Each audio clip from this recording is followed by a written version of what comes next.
Hello, I am that Florida guy, and I've been tagged in a Walt Disney World tip challenge. So I just want to say thank you to the Walt Way. This is just going to be one take. I'm not going to do any editing on it. I've got the questions here in front of us on my iPhone. However, I haven't written any answers down, so we're just going to see, and hopefully I'll give you my most honest answer without us trying to think about it. So here we go. So the first question is, when's the best time to visit? For me, I've only ever been in September or October, so that is the best time for me to visit. Plus, we love Halloween, so we always go for Halloween. Another time I would like to try would be either February or December for Christmas. February, just random reason, suppose. Which hotel is the best to stay at and why? We've stayed at two different hotels, both off-site. I refuse to drive on holiday, so we always stay off-site, so we get the best of both worlds. So the first year we ever went, we stayed at Courtyard by the Marriott, which was an absolutely amazing hotel, fantastic. The only downside is it didn't have any park transportation. So the next year after that, and ever since, we've been staying at the Rosen Inn International, 7600 I Drive, next to the big McDonald's, and we absolutely love it there. People say it's old, it's dirty. It is old, but it's basic. You don't go to Florida to sit in your hotel room. So for me, the Rosen Inn International, if I was going to stay on site, it would be at the Polynesian and the Contemporary. Though I made two resorts, which I do plan on staying at in sometime in my life.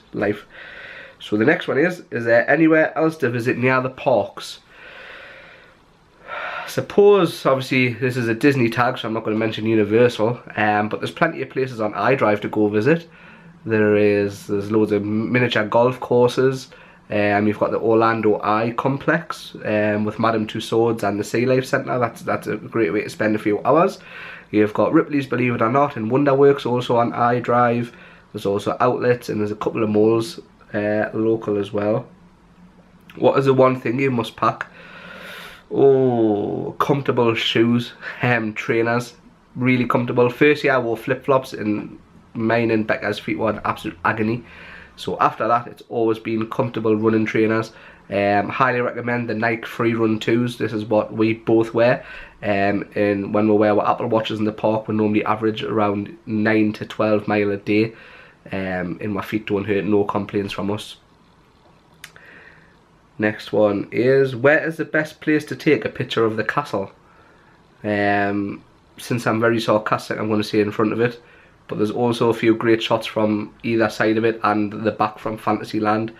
Obviously go early morning or later at night, I suppose, when the queues might not be as bad. The queues are always going to be crazy outside of the castle because it's the main place to get a picture taken. But from the side, we've got a nice picture from the side of the castle in the background, but they were doing some construction that year and there was a crane in it which spoiled the photo. So this year I might go back and get another picture from that spot. Next one, where is the best place to watch the parade? The best place for us, we like to watch the Magic Kingdom parade from the Walt Disney World train station, and we get normally a seat on the top there. You do have to wait quite a long time. But normally, before the parade's happening, there's like cast members about playing little games with people and whatnot. So last year we just grabbed a Starbucks, went and sat there and waited for the parade to start. And it was a great view because you're high up, so you can see them coming all the way down Main Street, all the way around the loop, and then all the way back. So it's pretty awesome. Where is the best place to watch the fireworks? Now see, people seem to rave on about fireworks, like you need a great place to stand, you need to be as close to the castle, you need to be touching the castle. To me, if it's a firework, it's shooting up in the air, so anywhere is going to be great to see it.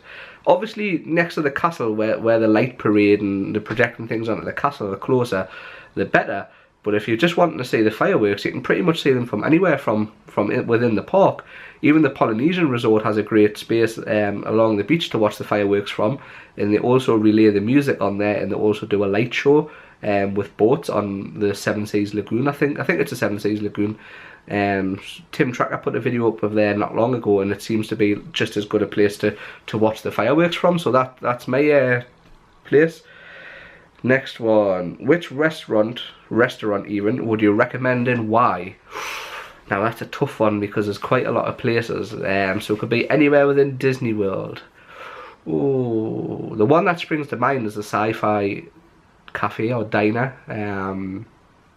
in Hollywood Studios. We absolutely love it there. The theming's absolutely great, and they just happen to do the best Reuben sandwich that you'll ever have. Another place which is quick service is Cosmic Rays Starlight Cafe, which is in Magic Kingdom. Always go there, absolutely love it. Great quick service, the burgers are amazing, so it's a must try. So there's mine. Which food should you try there? I've already explained it, didn't miss that question. I should have probably read the questions first. But definitely recommend the burger, and in Sci-Fi I recommend the Reuben sandwich. If you are going to Epcot, we don't tend to eat at a restaurant in Epcot because we always go when the Food and Wine Festival is on. So we're always trying food from the different stalls from around the World Showcase. So I definitely recommend that. And Animal Kingdom, I would probably say either Tusker House or Rainforest Cafe. And I got the chicken pasta from the Rainforest Cafe, which was awesome. Just a shame last year we had a really rude waiter. So I probably wouldn't return there. I'd probably go to the one at Disney Springs, but I'm assuming the menu is the same. Which rides are a must? So we'll start off with Magic Kingdom. The must ride for me is not one of the best, but I love it. It's the People Mover. Really love that ride. Got some great views from around the park. It's great at night time as well. I also like the Buzz Lightyear Space Ranger spin even at Magic Kingdom.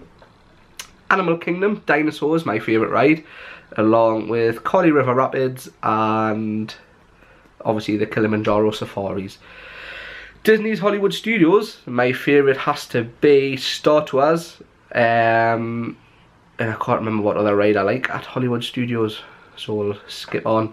Epcot, it has to be Soarin' or Test Track, can I choose? These are all my rides that I cannot miss.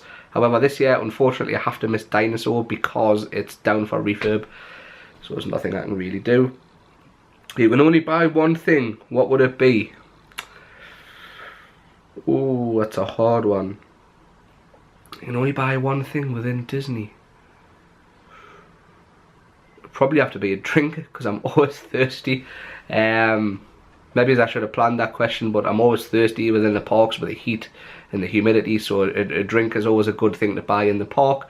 But I always like to go with a souvenir from that park, so this year me and Becca are collecting the Starbucks cups from each park, so that's our must buy for this year. And what is the one thing you must take into the park? For me, I'd probably say a backpack, because I take my camera, I've got my GoPro, I've got the chest mount, I've got a hand grip, I've got spare batteries, spare memory cards, I have a spare set of flip-flops in there for if my trainers get wet, and I also have a bottle of pop in there, so a backpack for me is a must, don't go anywhere without one. And if I had to tell you one of my own tips, what would it be? What would my tips be? Probably got a couple of good ones. Take a picture of your park tickets in case you lose them, and also definitely take a spare pair of footwear. I know I did say our trainers don't ache, our feet don't ache, sorry, with the trainers which we wear, but sometimes they do get a little bit hot, so I wear my trainers and take flip-flops in my backpack, and then I can put the flip-flops on when I get a bit hot and then swap them over again. So that's a great little tip which helps us.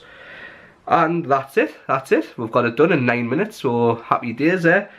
So now I suppose I've got to tag some people. So the first people I'd like to tag is Happy Living YouTube channel.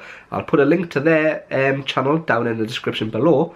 I'd also like to tag Boston White, and I'm going to go absolutely crazy here, and I don't know if he does tag videos by people from small channels such as myself, but I would like to tag the Tim Tracker and Jen Tracker, because I would like to see them answer these questions. So hopefully they do it, but if not, tried, and we've still got other 2 people who will do it. So that's it for now, guys. Remember, stay tuned. You're watching That Florida Guide. We hope you enjoyed this video. Subscribe to our channel so you don't miss out on more daily vlogs, Florida planning and guide videos, plus vlogs from the theme parks. Follow That Florida Guy and That Florida Girl on Twitter and Instagram, and check out our t-shirt designs on Spreadshirt. And remember, guys, stay tuned.